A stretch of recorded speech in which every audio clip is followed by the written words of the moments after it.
Ladies and gentlemen, welcome back to These Go to 11. Once again, I'm Nathan Bell. Joining me as always, Greg Dutcher. Greg, what's going on, man? Man, remember that phrase, dude? My kids would always say it. It was like a TikTok phrase. I understand the assignment or something like that. I understood the assignment, but I'm going to out myself and say I didn't do the assignment. You So how's that? procrastinated so much that Dude, it's it's late. Christmas. There's so many brownies to eat and, so much laziness to indulge that, I had important priorities. So I'm going to let the heavy hitters go at it. But you know me, I'll be chirping in tonight because I love this theme.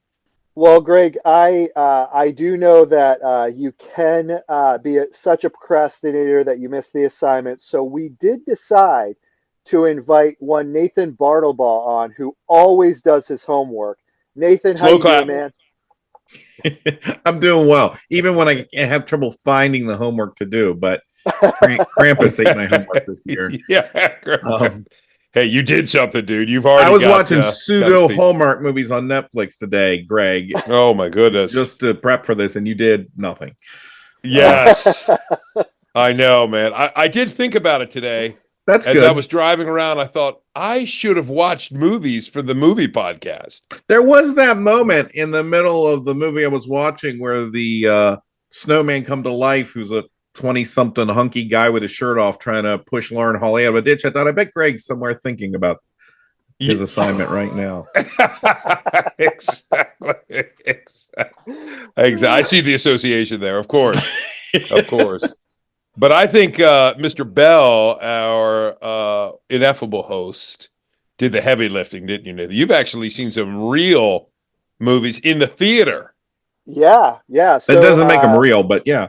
No, well, that's true. That could make Nathan a fool for spending more money. So, no, you've got that cool movie pass thing, we've right, got dude? yeah. So Joy and I have the AMC pass that we've been using. So Nice. we've been checking out, all sorts of stuff, good movies, bad movies. The two Christmas ones that we went out and saw were Red One and the best Christmas pageant ever. Yeah. I gotta say, I enjoyed both of them. Nathan, we were all kind of texting back and forth as we were prepping for this one, and This you morning. had, yeah, Yeah. this morning. Just thought we Yes. talked about what the topic was at all. Prepping. We're like, what are we talking about again? Right. Good, good. Just so we're all on the same page here. Um, Exactly. but you had made the comment that you had heard that it wasn't a great movie. Um, it it wasn't anything great, but it was good. I thought it was fun. They took an approach to, like, not just Santa Claus, but they opened up a much bigger world that I feel like they could almost do more movies with, because they're in league with this organization that the movie dives into. But for what it was and the focus on Santa Claus and what's going on with it, I actually thought it was fun. Um, Mm. I will say, though, that I am a fan of Dwayne Johnson, so I like the stuff he does, whether it's good or bad. I think he's typically bringing his A game to a movie, which is just him being The Rock, and I enjoy that. So You were the one of the two of us that stayed awake during Black Adam. I do remember that. that is true. But Wait. in fairness, Nathan, I don't know that I've been to a movie with you yet where you Yeah. haven't fallen asleep during part of it. It's So. better. It's better now. I do have the I have a CPAP machine now, so it helps a lot. But I was waiting to see if you were going to go there, and you did. And That's fair enough. awesome. But I do. The thing I remember with that movie is I brought my kids with me, and it's the only time that my son, like watching the movie, decided he was going to take my phone out of my pocket and play it because he was bored with what was going on. Wow. Um, Guys, I have to jump in there because I know nothing.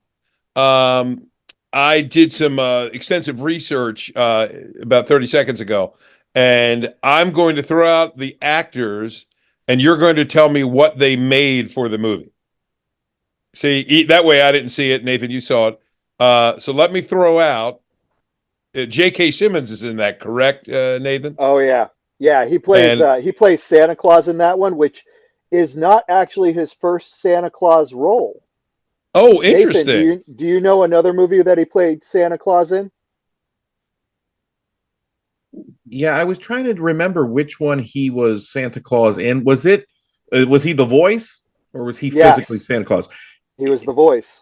He was the voice. Was it, and I'm probably wrong here, was it Klaus that he was It in? was Klaus. Okay. Yes. There's Yep, it was Oh, so many Klaus. movies over the past several years that have had that kind of like more of a gruff Nordic kind of Santa Claus.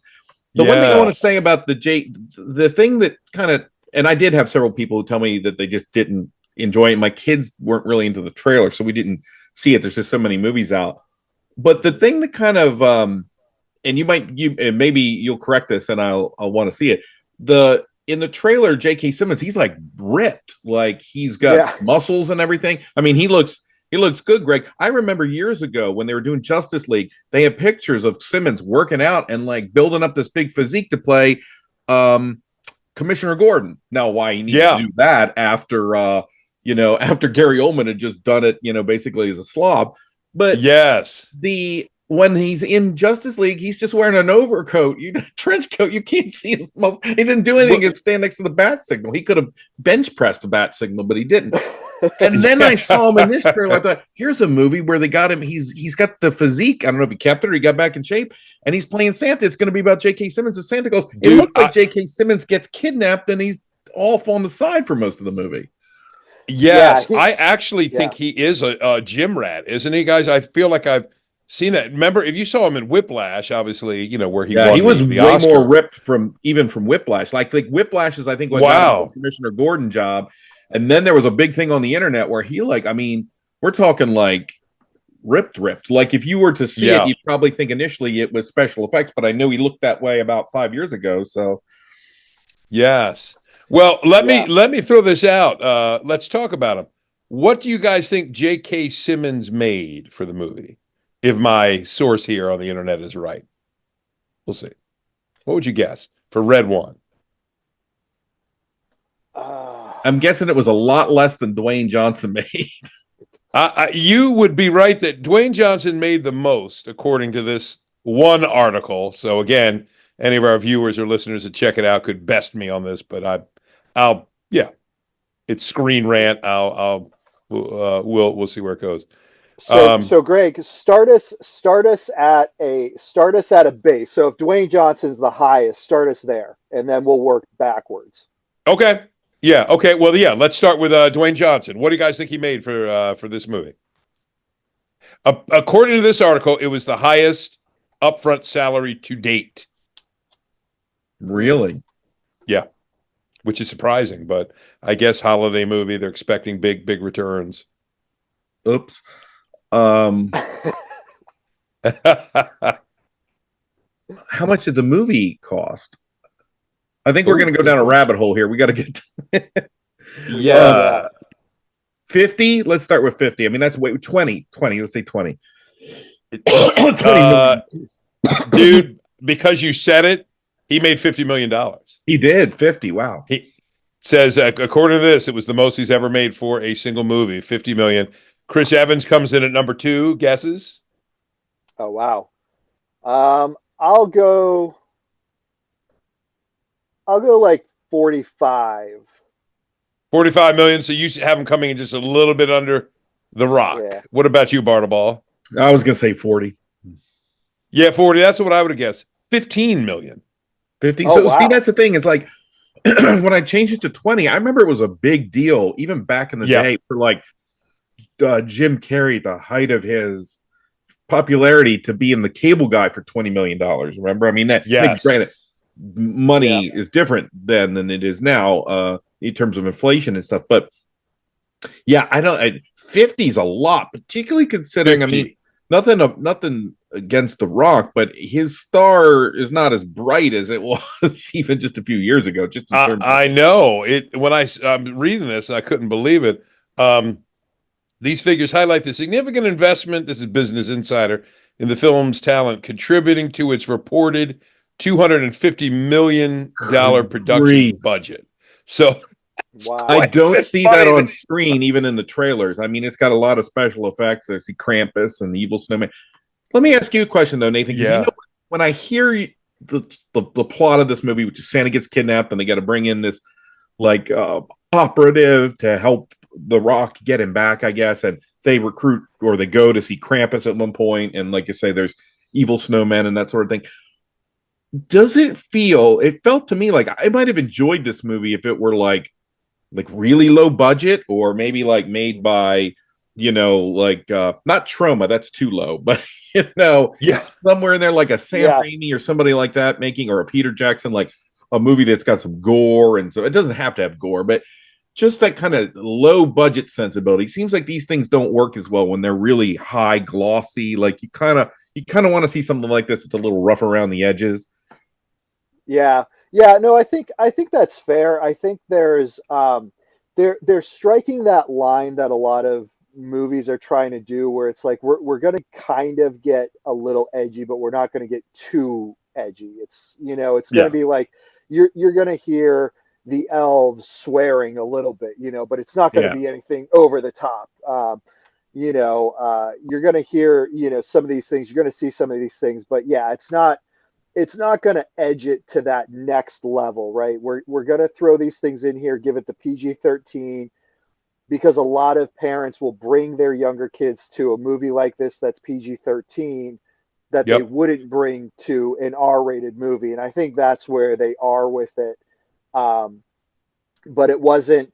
Again, the world was fun, and it was interesting to see, like, okay, what more could you do with this world, because they've set some things up and established some things that I think is fun, like the Krampus stuff, right? Like Hmm. you spend a portion of the movie kind of in that world, but again, you almost want to spend more time there because there are some interesting things going on. So, for instance, like one of the things that you see, rather than Krampus having reindeer, he has hellhounds.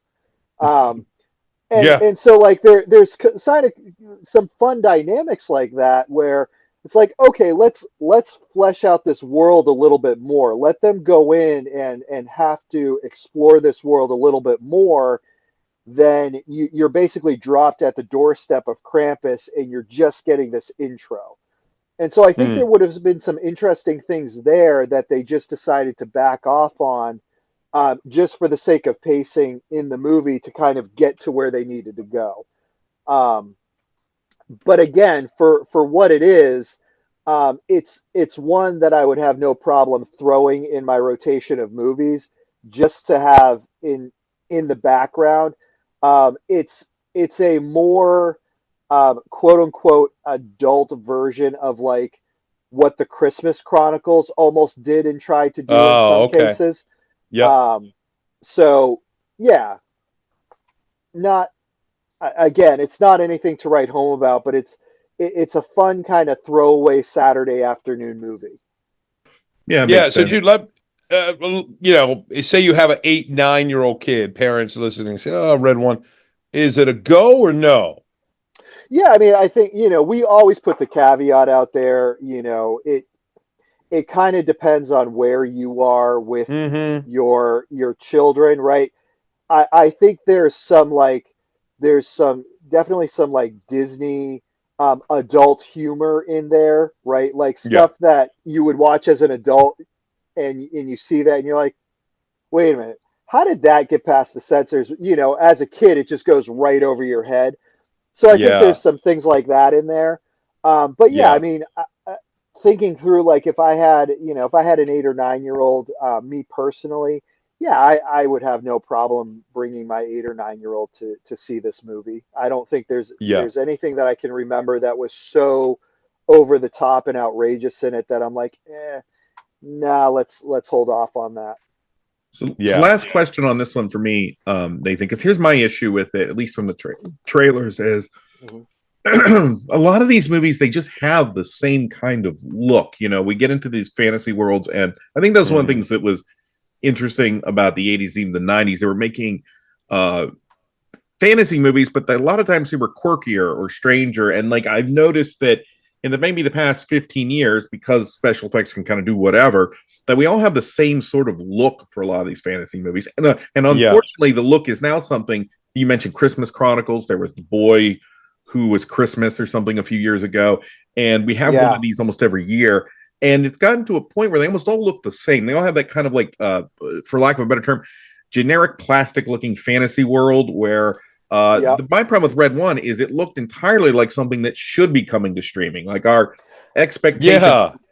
as a parent, do I spend $40 to take them to go see this, or do I wait a couple weeks when it's on Paramount Plus or wherever? Yeah, Hmm. no, I think that's exactly right. Like I think had this movie dropped on Paramount, Netflix, something like that, that it would have been a home run, no problem, because of the type of Yeah. movie it is.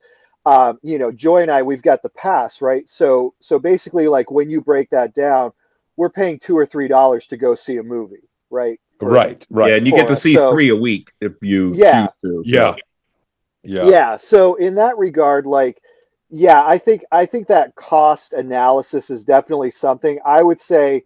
Um, Save your money there, and I do think the best Christmas pageant ever was a better movie, and I would say that's the one that you take your family to go see. Yeah. so Yeah. let's Tell talk us about about that one, yeah. dude. Yeah, so I remember not reading the book, but having the book read to me when I was real little. I think my mom or one of my school teachers read it to me when I was in grade school. So I have you know few recollections of it, but Joy kind of reads it every year, so she's Hmm. actually very familiar with the book. One of the things that she said was, yeah, they changed some things up in there, but the spirit of the book is in the movie. And so if Okay. you enjoyed the book and you really liked the book, then you're really going to enjoy the movie and the spirit that the movie brings out. It's a very charming, heartfelt movie. It's got a lot of comedic timing in it and funny moments to it, right? And part of the humor is also part of um, the pieces that you are thinking through with it, right? So you have these kids who are basically the terrors of the neighborhood, the terrors of this town. They're like a whole pack of scut farkuses, Greg. Yeah, yeah, Oh exactly. yeah. Okay. I love that. Yeah, That's a great yeah. description. And so everyone is terrified of them, including the adults in this town, right? But they decide that um, it will be to their physical benefit to go to church, right? So they perceive like, hey, if I go to church, I can get something from this, right? And it's not Jesus, it's not the spiritual aspect. It's just that physically I can get stuff. And so Yeah. they decide they're going to start going to church, and it's around this time that this town is putting on their huge Christmas pageant that they've been doing every year for the past like 75 years or something. And it's fascinating looking at the lens of the Christmas story through these unchurched kids' eyes, right? Hmm. Because in one section they're talking through the Christmas story because they're like, well, these kids are going to be in this play, but they And they don't know don't the know it. story. Yeah. Oh, that's kind of cool. Yeah, so it's let's read them the Christmas story, right? And so they get to the point where they're reading about Herod trying to kill Jesus, and you have the kids like, "No, he can't do that. We're going to kill him instead." Right? And Yeah. and everybody in the church is just like, "No, we can't do that. You can't burn him."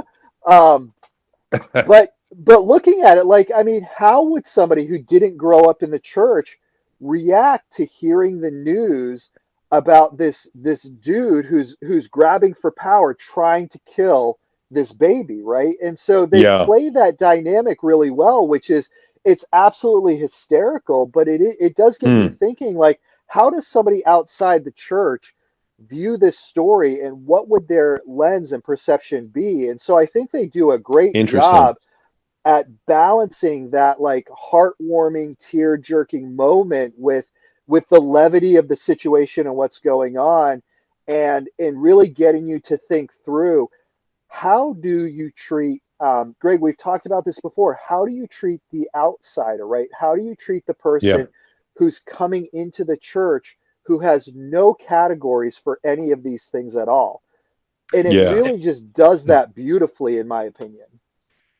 Wow. Hey, Greg, Imagine that. Are you familiar with this story at all? No. I had heard of, actually Lisa knew it.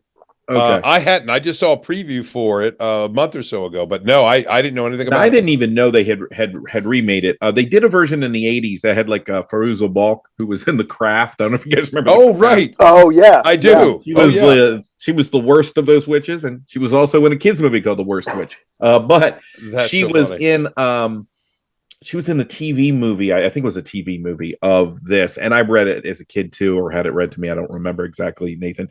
The other aspect of this, Greg, that it seems like it's because I watched the trailer today when you mentioned it, Nathan, and it is Dallas Jenkins. So for people of this podcast who've watched The Chosen, that's what Oh, he The worked Chosen. on. Right. Which, and Yep. I know as someone, and Greg, I know you and I have both done this quite a bit, have taken pot shots at quote unquote Christian films or faith-based films.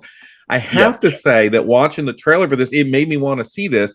It looks, first off, this story was written in 1972. So this book was at a point in time where the focus really of the story, what Nathan said is true. It is about these kids who are being introduced to the story for the first time, but it's really also about, at least the book was, and the subsequent TV movie, it was really about the people of the two things, the people of the church looking at their faith, their boilerplate thing that they've been telling themselves for years and years and years, looking at it with the fresh eyes of a newcomer and what it really means and what it's about. And then really a large chunk of the story was about the church's attitude towards these kids. Like they don't want them to be involved. At one point in the new trailer, they say, well, do you want me to kick them out of the church? And they're like, sure. If we can avoid that. And the kids are rough around the edges. They are, the one little kid's like, I'll be the angel of the Lord, and hit somebody with a book. But a couple things to note. I have not seen the movie, but it does look like the kind of thing we always complain they don't do. It looks like in this climate more than ever, it looks like somebody made a Christian movie about compassion and understanding and the need to meet people where they are, which is what they never make Christian movies about, quite frankly. It's fascinating because you see the Christian community being appropriately villainized, right? Because this is how you should live your life. You should be welcoming the outsider. You should be welcoming those who don't know Christ, regardless of what their motives are, right? Let them come in and then let Christ change them. And so that's what this does, right? Where you have just, this one woman who's like, how can we call ourselves Christians if we're not willing to be like Christ? We're not. And you have change happening on both sides of the fence too. Yes. Which is that's cool. And Judy Greer. So this has a good cast too. This is Judy Greer. Is the woman, the family who decides that she's gonna put the pageant on and she's gonna do it this year, and then she's the one that allows the kids to come in. And the last time I saw Judy Greer in any sort of faith-based thing, it was a anthology called Hot Chicks that was taking individual chick tracks and making them into short films. So it wasn't exactly the same audience, but dude, I thought the last time we saw her is wasn't she killed by Michael Myers? She was killed by Michael Myers. I mean, in a faith-based sort of thing. Oh, a faith-based thing. Wait, are you saying those Halloween movies aren't faith-based? Well, it depends on your faith. I think though, another thing that's interesting, it's got a 91 or 92% fresh on Rotten Tomatoes. And, and this is not just like, a conservative publication or a Christian publication. This is everybody. In fact, one of the reviews said, well, if it can convince this grumpy old Jew, maybe you should go see it too, or something. So I am interested. It's a PG movie. There's not many PG movies out there. I mean, even the Red One and the movie I watched today that are probably being pitched as family movies, I don't know that they're really family movies. So is it in my wheelhouse? My kids, they just want to see, Krampus and stuff like that now. But I would be up for taking them to see this. Yeah, Yeah, and I think at, you know, on some level, right, that um, certain kids are going to appreciate some of the humor more than others, right? There's going to be that age range where, under a certain age, a child is going to see this and find some of the antics funny. At a certain age range, a child is going to see this and be like, I get the humor, but I didn't find it funny. I think adults are going to look at this and appreciate that there's a depth to this that is being explored that often does not get explored in interesting. faith-based films. So Interesting. Yeah, I'm looking at it now. I'll have to find out, Nathan, if it's streaming because it came out what, early November? yes, November that 5th or And 6th or yeah, something. that sounds Yeah. right. Yeah. here we are dropping this December 17th. So I'm not sure that would It's still probably be in. streaming by this point in time. Yeah. That's what I would think. Yeah, where so yeah, that's one. You guys have piqued my interest in that. I'll definitely check that out. I'm trying to think what I can contribute. Nothing. Keep going, Greg, guys. I here's the deal, Greg, for you. If you you always talk about this, right? You cry not at Tiny Tim in A Christmas Carol, but at Y- Scrooge. Yes. You will bawl your eyes out in this. Like there's just Wow. so many tender moments in this movie Wow. that yeah. Well, yeah, Is because there there a is an line element. though about Go being ahead. hit with a toaster? I'm sorry, go on. That's what I want to hear. But keep going, dude. That made me cry. There is an element of this too, where eventually it's like where the church people try to go meet the kids where they're at, right? Like, well, why are they like this? Why are they ruffian children, and what's Mm. their home life and stuff like that? So they have to humanize them at some point in their own lives too. So I remember enjoying it, and I think it's one of those good stories where there's not a need. In the 90s, when they were making faith-based films, they were all about the devil, remember? And the end of the Yeah. world. Right. And now they're all about culture wars. And so here's a movie that's not, it was the 70s when they wrote it. So it was about, social things Yeah. Yeah. and the need to like reach out to your neighbors. So Yeah. Great. Okay. Well, that's going to be on my list. Get that in before Christmas, hopefully, and report back. Um, I can throw this out, guys. Have we ever talked before? We have in any of our past Christmas podcasts about Nestor, the long-eared donkey. I don't know we have, but I'm definitely familiar. You know Yeah. Nestor, which dude, my kids now love it. I love that when I was a little kid and didn't That's stop realize that motion, it right? is. Isn't it? Is it stop It motion? is, Or yeah. animation? Yeah. It's the same. Is it what is that? Rankin Master Bass. Rankin Rankin Bass. Yeah. Yeah. that did Rudolph. And dude, I never realized what a cheap knockoff it is. It's literally the Rudolph story, just a donkey instead of a reindeer, long ears instead of a red nose. That's it.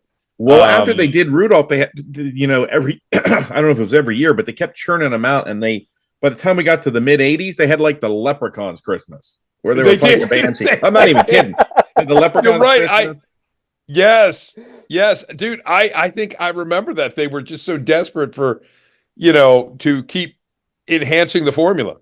Yeah, they did one that was like the Life and Adventures of Santa Claus that was Yes. very much like Tolkien-esque. Like, they Yes. had, you remember that one? He was Yeah, raised by wasn't the it like called immortals the called like the Guardians or something like that? well, the Guardians that was more recent. This was like the 80s. It was called the Life and Adventures of Santa Claus. Santa Claus is abandoned as I a baby remember in the this. forest of the Yeah. immortals, and they raise him and they send him off, and then eventually these goblins are attacking him because he's trying to deliver the toy. So there's a big battle, and Yeah. goblins are killed, and the meaning of Christmas is discovered. I don't know.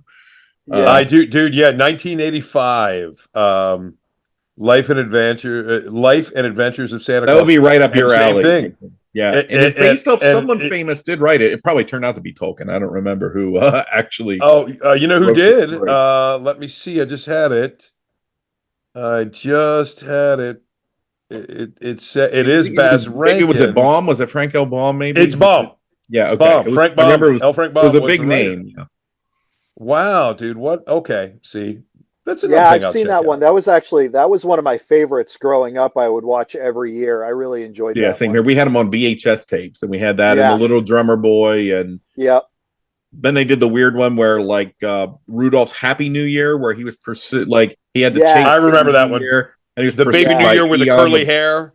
I just remember the Yeah. buzzard or the vulture with the clock in its midsection that was chasing Baby New Year. It was like an emissary of death or something. They got weird. They really did get weird. They did get weird. Yeah, they moved well past the Burl Ives Holly Jolly. Have we 60s talked about specials. Santa's sleigh on this show? You've mentioned it, dude, but I don't know if you've done probably it on mentioned a every year and podcast. ask if we've ever talked about it. It's a horror movie, correct? What's that?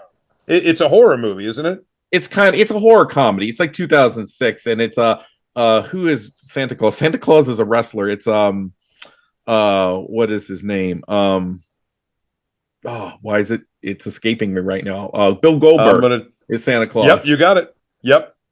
And wow, it's crazy. But and there's an opening scene where he kills like a whole bunch of famous people, including James Caan, and at the dinner table, just a massacre.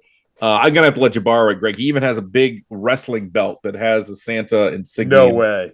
On the front of it, and he has a hell bison, I think, Nathan. So sort of like the red one. But in Santa's sleigh, they have this whole storyline about how he was the son of the devil, and this angel challenged him to a curling match, and he lost, and so he was in prison for 1,000 years, having to send presents to children. And the 1,000 years is up, so he's ready to raise some. Yes, you told me. I don't know if you've done it on the podcast, dude, but. Yeah, and you know what? I got to see it because it had the late great Robert Culp in it. He was the angel who. Yes, but they do that sequence in claymation, just like Rudolph, with the little characters where they do the flashback. I'll have to let you borrow it. Although sometimes it's easier just to buy Greg movies because they're never coming back to you. Exactly. Yep. That's probably a wise decision, dude. Just give it to me as a gift because if you lend it, we'll just have to have Greg come over and watch it. That's what you need. Right? Yeah, there you go. That's not a bad idea, but that's a fun one if you're someone who likes horror movies. The one I did see, I want to get in because I bothered to watch these, so I should probably talk about it. The new one from the Farrelly brothers, which is they're not really known for Christmas movies or kids movies for that matter. They did this movie called Dear Santa, which I think we all sent a trailer back and forth, and the trailer looked kind of cute and kind of weird. Like this kid is dyslexic, so he writes his letter to Santa, but he writes Dear Satan. And so Satan gets the letter, and Satan shows up as Jack Black. And this kid, who apparently isn't he seems like he should be smart, but he doesn't put together that Jack Black is not Santa, but he's actually Satan. And so Satan's going to give him 3 wishes, again, like a genie, but he gets the kid's soul at the end of the 3 wishes. So it's kind of like, was it Bedazzled? Do you remember Bedazzled? They did 2 versions of it. They had the Brendan Fraser version, but earlier they did Dudley Moore and Peter Cook. Right. Which is probably the better one. But this is a kid's movie. It really doesn't know what it wants to be. The kid his parents are kind of concerned about him. They've moved to a new town. We know something happened, but we don't know what. And it jumps right in to this story we've seen it 1,000 times, but it's almost like the movie doesn't know what a middle school kid is. Like this kid's 11 years old, and at any point it seems like he could be 6 or 16. And even my son was commenting on well, this is not how middle school is. And it's like whoever wrote this movie, and Greg, I talk a lot about the tone of something. It just doesn't feel like it knows who it's for at all. How is it funny to have Satan trying to steal a child's soul as a Christmas movie? But it's kind of lighthearted enough. Then you ask the question, well, why is he Satan? Why isn't he Krampus or something else? And Jack Black comes to play. He's always usually good and he's fun. Yeah. But the movie's all over the map. And we talk about inappropriate jokes. It's a few minutes into meeting Satan, and Satan's he's like, why would I touch you? I'm not a trusted relative. Jokes like that don't really belong. Wow. Yeah. That kind of stuff is a little too dark. And there's this they keep referencing a tragic event. And then the last third of the movie suddenly reveals a big tragic event that should really be the linchpin of the story.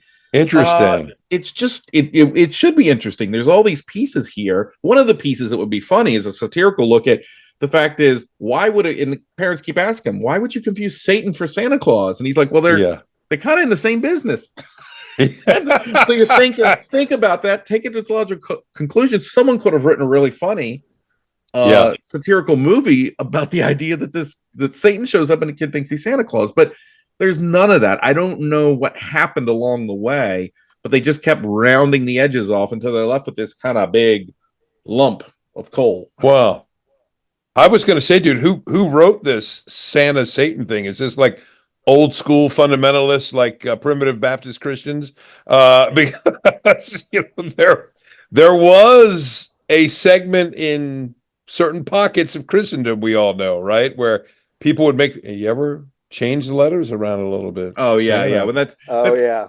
they Yeah. don't go there. This is all very the kind of mythological view, but that's kind of the Yeah. thing. It's like the story doesn't these stories don't usually work. I'm not advocating to making, movies about the devil all the time, but if you're going to put that character into the story, the Bedazzled, for example, he wants to get the soul because if he can prove God wrong, he can go back into heaven, right? Because he was Right, there once. right. So he has an agenda that is more than I'm evil and I want souls. So I think that's the problem. Right. Like, why introduce Satan into a story Yeah. if you're going to eventually have him pal around with the kid and Post Malone is in the movie? It's just a mess. Oh my goodness, dude. Oh wow. Yeah, it almost sounds like somebody got the idea. Oh, the dyslexia Satan Santa thing, make that into a movie. Or and somebody thought, of it, let's make Jack Black the devil. There's a potential heart for the movie, and the Farrelly brothers are involved in this. And the one thing, they used to. I mean, I just watched Kingpin again recently. That's still a really funny movie, but that kind of comedy depends upon irreverence, and irreverence doesn't really always, unless you're Bad Santa, it doesn't go hand in hand with like warm Christmas movies, and so they keep trying to do the same thing. The interesting part is the idea that the devil can't get a foothold because the kid keeps making unselfish wishes, which I thought was an interesting idea. Like, interesting. The idea of wishes are to get you to get so wrapped up in yourself and what you want, right? And I need this and I need that, and so because he keeps doing things for other people, he kind of keeps eluding him. So I thought that was interesting, but they don't do anything with it. Yeah. And what else, dude? Have you seen anything else? No, but we talked about how we didn't do this last year. So we have all the movies we watched last year. Yeah. I feel like I did last year. Did you see the one that came out last year with Eddie Murphy, Candy Cane Lane? I did. I saw that. I think that was on Netflix, right? Prime, I think. Prime, it was on okay. Prime. Was it Prime? Yeah. I didn't see it. Oh, you didn't?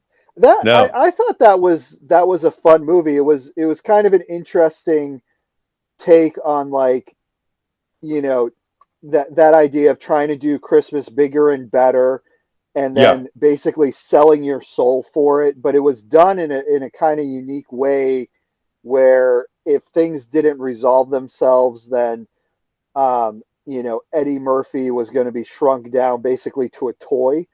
I thought it was fun and charming in the way they handled it and did it. Nathan, what did you think? It was one of those things that it's almost like Christmas Jumanji, because what happens is it's all about the battle between people's yard displays.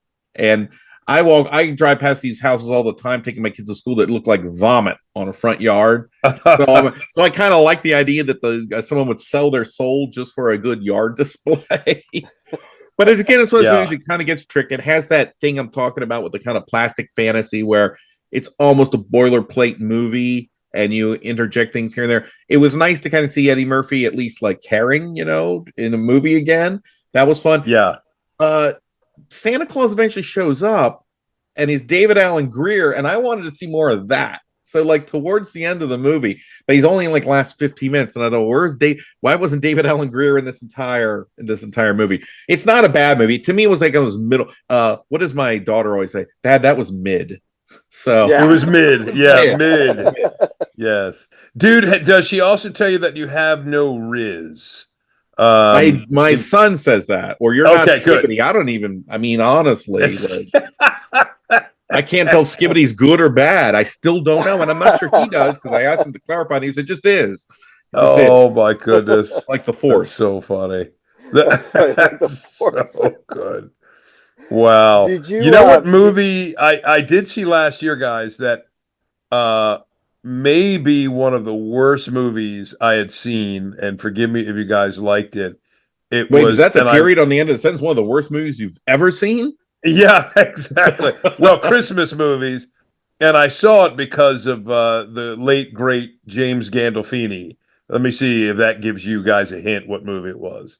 Early 2000s. I'm looking up the date. I thought, oh, it had quite a cast, and it just was. I Gandolfini think was in it? Gandolfini was in it. I'll give you another actor, not the main one. Christina Applegate's in it. Catherine O'Hara's in it. I mean, they it was a big star, and the star. Was this one of those like Christmas with the Cranks or Four Christmases or one of those? Well, say that again, Nathan. Four Christmases, Christmas with the Cranks. It's One of it's the not Home for the it's Holidays. in that There was another zone. one. The title was It something. it starred Ben Affleck. That's the one I'm thinking of, but I can't think of the title. It was called Surviving Christmas. That's it. Surviving. I was thinking like Oh, Home for the Holidays was the title, but I know that's the Holly Hunter movie. But Yes, that was Holly okay. Hunter. Yes. Yeah, Yeah. we were thinking of the same movie. I just couldn't remember the title because apparently it was memorable. Dude, think about it. If at that time I told, hey, we're gonna have a movie with Ben Affleck, James Gandolfini. I think it was made like in '04, so he's at the height of his Yeah. television soprano stardom. Even Applegate You was know, coming off of just being an anchorman again, so they were rediscovering her too. exactly. And then who was the other one I said was in it? I lost it. My goodness, who's Catherine O'Hara. yeah, exactly, right? Who has quite a few Christmas But was just credits to coming her off name. of like she had just been in the Oscars singing that song from A Mighty Wind. Mighty Wind, that's right. with Mighty Eugene Wind. She Levy. did Best in Show around that time, Mighty Wind. Can I just say I'm Early happy 2000s. Catherine O'Hara is back and Eugene Levy? Like Oh, they're big things. Like I love that. me too. Me too. But that was one that I think I would have talked about last year because I remember that, oh, I want to see this. It had to be. There's not, I'll just say, if you ever see Surviving Christmas, you could survive without surviving Christmas. That's my I was comment gonna say, did you feel? on that Did it movie. make you feel like you were surviving Christmas? Oh my goodness. I mean, I'm thinking, how do you waste that level of talent? It was, and I think it was nominated for one of those raspberries or something. Yeah, that It was a awful. rough time because you'd have some movies that were surprise hits, like the Polar Express has stayed around. Yes, That was 2000. exactly. oh yeah, yeah, And then you have ones like that. And remember Fred Claus? That was horrible. Yeah. yes, I yeah. mean, the reason I remember that is because it was Paul Giamatti as Santa Claus. Like, how often are you going to get to do that casting? And you threw it away on that movie. Yes. Yeah. Yeah. So Yeah. true. It's so true. Yeah. Um, Did you dudes, guys see? I got to do the one wrap up here soon, but All right, I got one oh, more for you guys. yeah, Did you see the one that came out last year with Melissa McCarthy, Genie? I know of it, but I did not see it. I did see it. I can't remember a single thing about it, Nathan. Oh. I Well, that's all remember you need to sitting know. there in front of it. I think dear. I saw that movie. I think I saw it like 3 times last year because, again, after my heart attack, I wasn't doing anything but watching movies. So when Yeah. people would come over and visit, like I don't have the energy I or should the have dropped more strength. movies off at your house. Yeah. I'm sorry. I don't know. Again, I that don't was remember one it that being I thought unpleasant. was- I remember thinking it was No, fine. yeah. Yeah, no, it was fine. Like there were a couple of humorous moments in there that I thought, like, I just thought were great. I mean, Melissa McCarthy just does, I think, a great job at bringing humor to things, and I like her. I like her quite a bit. yeah, I feel like I she's do one too. of those comedians that gets they throw her in movies that are beneath her quite often. They don't Yeah. allow Melissa McCarthy. She sadly is almost like she falls and many times fall into that John Candy trap of here's the big entertainer.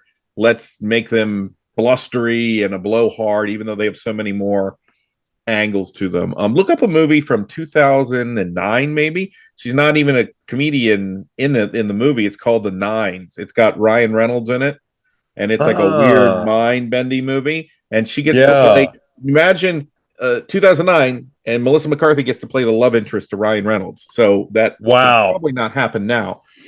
Yeah. And it should, but it probably wouldn't.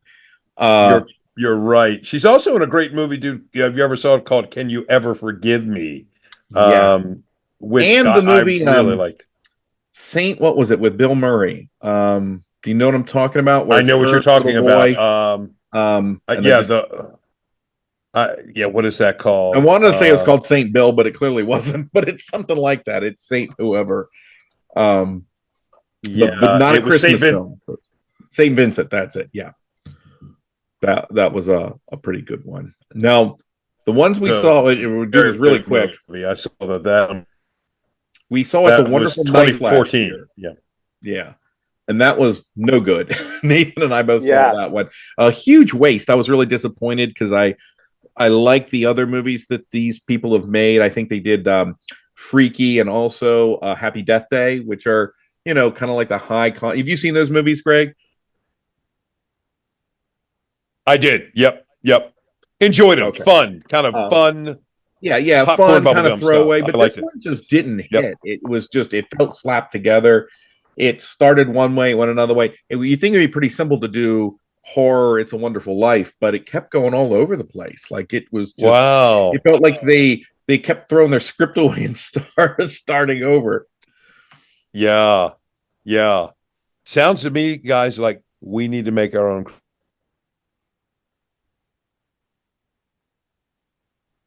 All right, good. Sorry, you froze. So I just saw Yeah. Frozen Greg. I froze. I thought I said, boy, that really would. I said, it sounds to me So like yeah, we need to we make seemed quiet the past few things you're saying. It's not because we were just droning you out like normal. It was literally you were frozen on screen. I froze. Dude. That was the Lord saying, "Time to end it." That's what it was for me. My takeaway in this cast is to go see the best Christmas pageant ever. That's kind of the one that rose to the top in this discussion, Nathan. Yeah, I think so. I think out of all the ones we talked about, particularly for what came out this year, if you're gonna spend money to see a movie with your family this year, a Christmas movie, go see that one. Yeah. I don't know. There's many other options. Yeah. This year, If you are a horror fan and you're looking for a horror comedy, I did enjoy last year. Not a big like a masterpiece or anything, but it was called Something in the Barn. As Martin Starr, who you might remember, he's been in a lot of things, including he was the teacher on Freaks and Geeks. And this guy moves his family out to Norway to open up like a bed and breakfast, but the barn next to the bed and breakfast is overrun by barn gnomes who look like little lawn gnomes, but they have pickaxes. So it's like kind of like Gremlins. You have to follow the rules. If you don't, the gnomes will attack you and kill you. So eventually you have legions of little monsters. So if you like Gremlins or you like that kind of irreverent humor that like some of the Evil Dead movies have, it's not quite to that level, but it's close. It's good enough. Okay. Nice. Note to self. Nice. All right, guys. Well, we are going to go ahead and sign off. Fun conversation as always. Nathan, love having you on to get your input. Yep. So, Merry Christmas, everyone. Yeah, Merry Christmas. Merry Christmas. Until the next time, we just rock the Casbah. Thank you again for listening to These Go to 11, an unchurchy conversation about everyday faith. Once again, please make sure you like, subscribe, and review on your favorite podcast platform. And if you ever find yourself in the Forest Hill, Maryland area, please feel free to stop by at 135 Industry Lane, and you can get all of our service times and information at christfc.org. These go to 11.